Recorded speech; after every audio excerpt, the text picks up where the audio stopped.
That's all trip. இது ஒரு auto மற்றும் கேப் புக்கிங் ஆப். டிரைவருக்கும் பேசஞ்சருக்கும் நடுவுல இந்த ஆப் இருந்துட்டு ரேட்டை தீர்மானிக்காம டிரைவரே ரேட்டை தீர்மானிக்கலாம். பேசஞ்சரும் அவங்க அர்ஜென்சியை பொறுத்து முடிவு எடுத்துக்கலாம். கீழே டிஸ்கிரிப்ஷன்ல இருக்க லிங்கை கிளிக் பண்ணி தட்ஸ் ஆல் ட்ரிப்பை டவுன்லோட் பண்ணி. அக்னி சார் இதுல ரொம்ப நுட்பமா பேசுறாரு இல்லையா ரவீந்திரன் துரைசாமி சார். அதுல இரண்டாவது பொசிஷன் தான் அதிமுகவுக்கு அப்படின்றத கிளைம் பண்றாரு இல்லையா. அதுக்கு லாஜிக்கா சொல்றாரு எங்கெங்கெல்லாம் அவங்களுக்கான வாக்கு வங்கி இருக்குது அதுக்கான ஃபேக்டர் என்னன்றத நுட்பமா பேசுறாரு இல்லையா. இப்ப இரண்டாவது இடத்திற்கான களத்துக்குள்ளதான் அதிமுகவோ பாஜகவோ இருக்குதா அப்படிதான் எடுத்துக்க முடியுமா?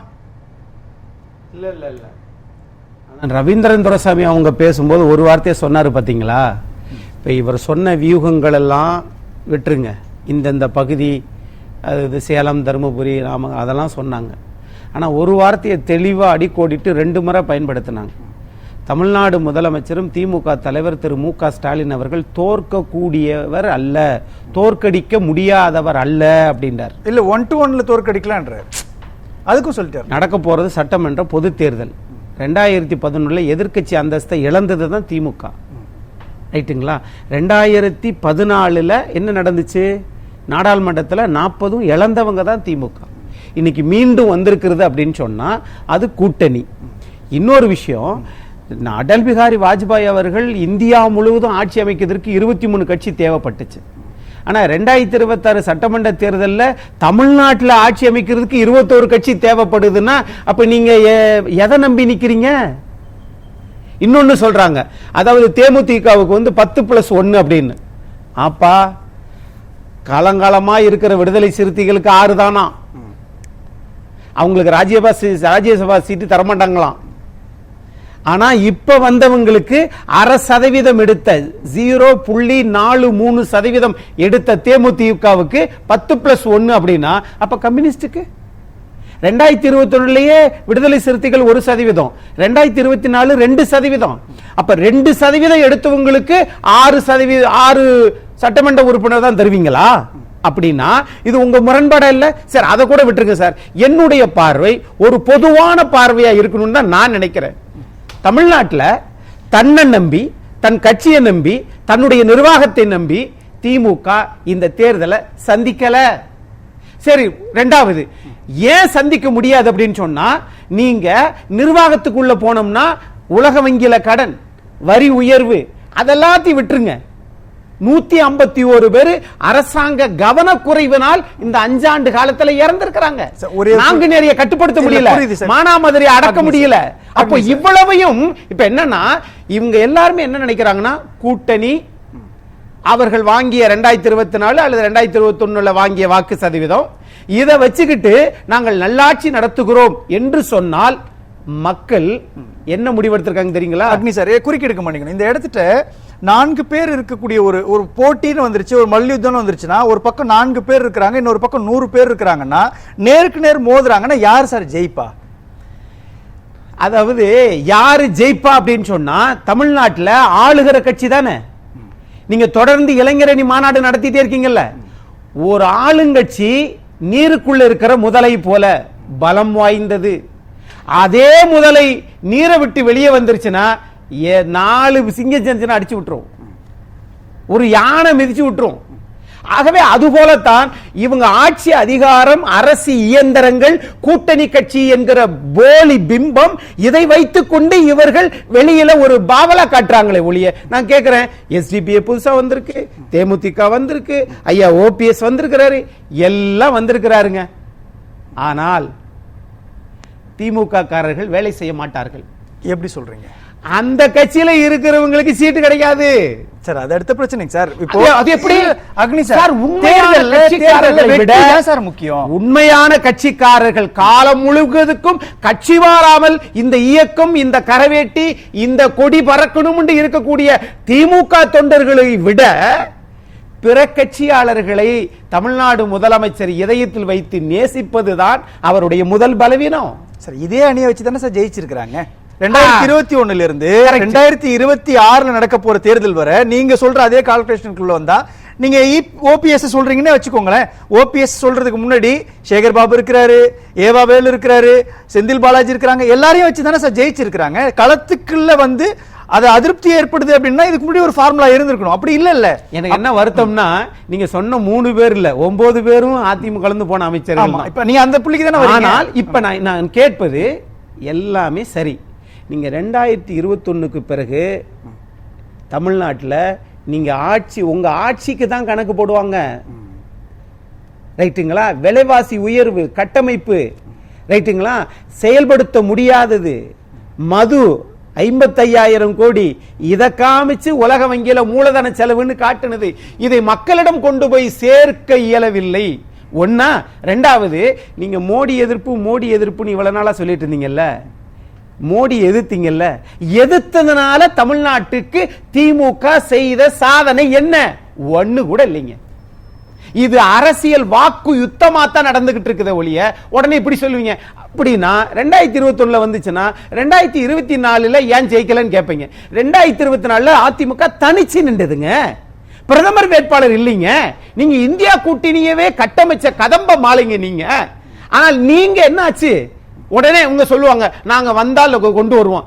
நீங்க வந்தா கொண்டு வருவேன் நீட்டு நரேந்திர மோடி அவர்கள் இல்ல, ராகுல் காந்தி வந்தா கொண்டு வருவோம் நாங்கள. அப்ப 2021 ராகுல் காந்தி வருவார்னு தெரியுமா? ஏன் கொடுத்தீங்க சார்? அது நீங்க அதுல ஒரு புள்ளி இருந்தாலும் கூட காங்கிரஸ் அதுதான் முக்கியம் சார். ஆனா முடிச்சிட்டேன்றாரு ஸ்டாலின். ஆமா, முடிச்சிட்டீங்க தெரியுமா? எதையுமே செய்யாம முடிச்சிட்டீங்க. எல்லா இடத்திலும் பண்பலை எடுத்துக்கொண்டால் இது நல்லாட்சி நடக்கிறது. நீங்க வாகனத்துல போங்க, செய்தித்தாளை பாருங்க, முழு விளம்பரம், எல்லா இடத்திலும் மூளைச்சலவை. ஆனால் திரு எடப்பாடி பழனிசாமி அவர்கள் முதலமைச்சர் இருக்கும்போது 10,000 ரூபாயில குடும்ப ஓட்டுன 5 பேர் கொண்ட குடும்பம் இன்னைக்கு 13,500 ரூபாய் கரண்ட் பில்லில் இருந்து எல்லாமே உயர்ந்திருக்குது என்றால் தமிழ்நாட்டில் மக்களுக்கான ஆட்சி அது தேவையில்லை. நீங்க களத்தோட யதார்த்தத்தை சொல்றீங்க, அதே சமயத்துல ஆர்டி சாரும் களத்தோட யதார்த்தத்தை தான் சொல்றாரு. ஆனா அவரே ரொம்ப ஸ்ட்ராங்கா சொல்றாரு இல்லையா, இன்னைக்கு இருக்கக்கூடிய சிச்சுவேஷன்ல ஸ்டாலின் அணி தான் வலுவா இருக்குது, அவங்க தான் ஆதிக்கம் செலுத்துறாங்கன்றாங்க. நீங்க ஆதிக்கம் செலுத்துறா 2 புள்ளி சொல்லுங்க சார். இதனால ஆட்சி மாற்றம் நடக்கும். 193 சட்டமன்ற தொகுதியில போயிருக்கிறார்னா தன்னை நம்புகிறார், மக்களை நம்புகிறார். 7.5 கண்டிகை நீர்த்தேக்கம் 75 ஆண்டுகளுக்கு பிறகு கொண்டு வந்தது, அது போன்றதை நம்புகிறார். இன்னொன்னு 2021 எல்லாரும் சேர்ந்திருந்தீங்க, நீங்க 2024 அதிமுக தனிச்சிருந்தது. அதற்கு பிறகு பாஜக சேர்ந்திருக்கல, தேமுதிக போயிருச்சு. ஆனால் 0.5% எடுத்த தேமுதிக அங்க போயிருக்குது. நான் குறைத்த மதிப்பீடுல வாக்கு சதவீதத்தை சொல்றேன், யாரையும் குறைத்த மதிப்பிட மாட்டேன். ஆனா 4.2% எடுத்த பாட்டாளி மக்கள் கட்சி அதிமுகவோட வந்திருக்குது. தமிழ்நாட்டில் 5வது பெரிய கட்சி எது? நாம் தமிழர் கட்சி.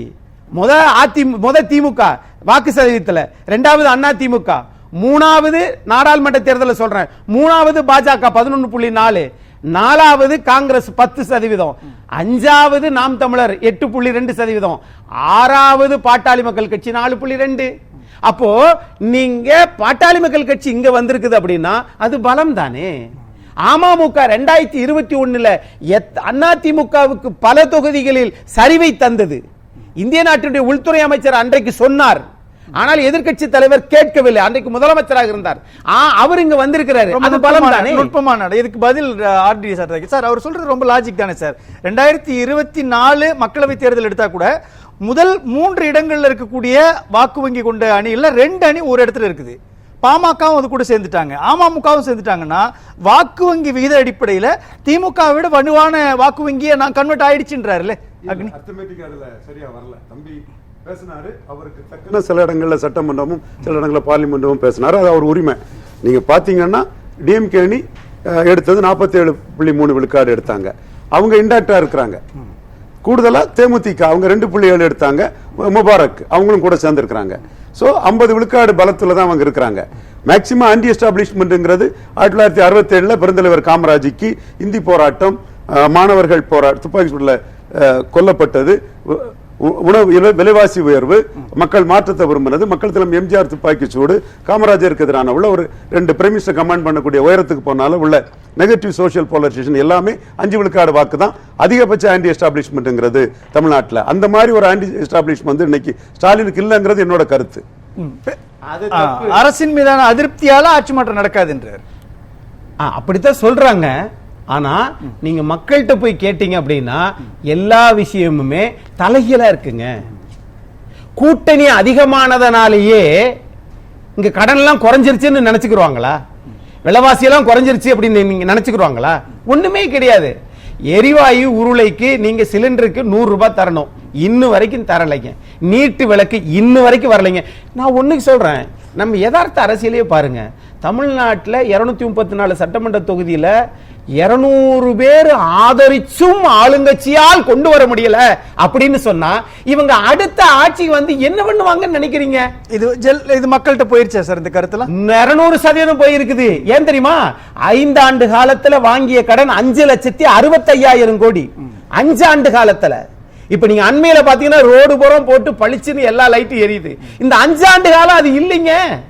அப்ப இவ்வளவு மக்கள் உன்னிப்பாக கவனிக்கிறார்கள். புரியுது சார். நான் ரவீந்திரன் துரைசாமி சார் கேட்ட அதே கேள்விதான் உங்கள்ட்ட கேட்கிறேன்.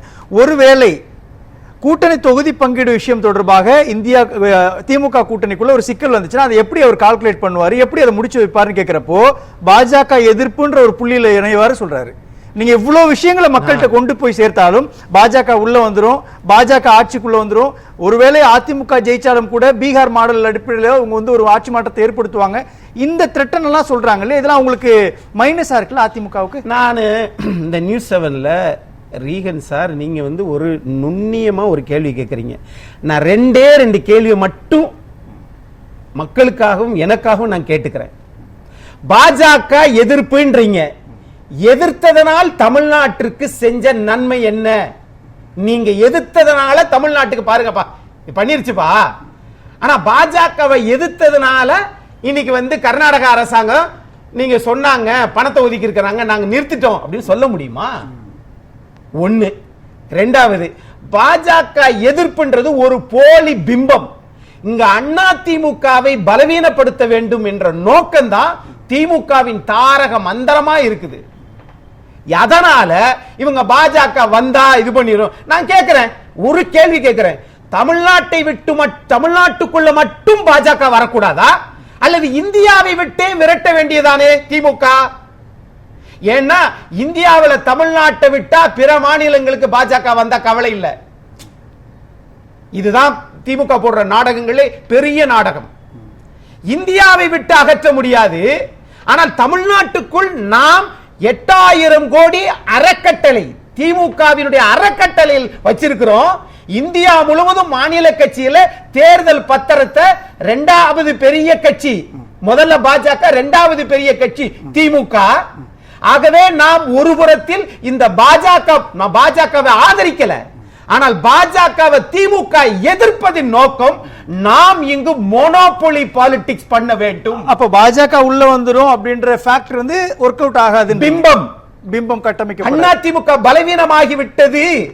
அதனால் நான் தேசிய கட்சி மத்தியில் இருக்கிற கட்சியை நான் எதிர்க்கிறேன் என்று ஒரு போலி கட்டமைப்பை உருவாக்குறாங்க. எடுபடாது.